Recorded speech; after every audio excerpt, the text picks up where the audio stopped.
అంటే అధ్యక్ష, తమరు క్రిస్టియన్, మీ నాయకుడు క్రిస్టియన్. నేను తప్పు పట్టడం లేదు, తప్పు పట్టకూడదు కూడా, తప్పు పట్టకూడదు కూడా. కానీ శాసన మండలిలో మంత్రి గారు బాధ కలుగుతుంది, నేను తీసుకోను. ఎవరినన్నా బాధ కలుగుతుంది. వెంకటేశ్వర స్వామి పవిత్రుడే ఇంత దారుణంగా దెబ్బతీస్తున్నారు అధ్యక్ష. మీరు క్రిస్టియను, ఆయన క్రిస్టియను.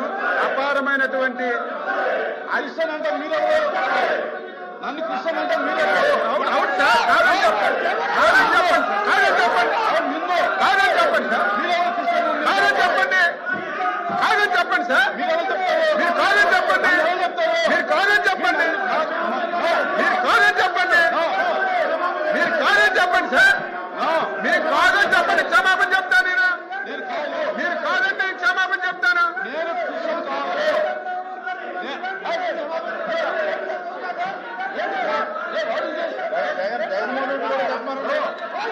మంత్రి గారు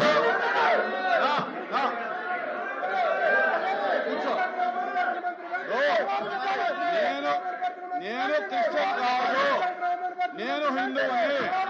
మీరు నన్ను క్రిస్టియన్ గా మాట్లాడటం అనేది నా యొక్క వ్యక్తిత్వాన్ని కించపరచడం.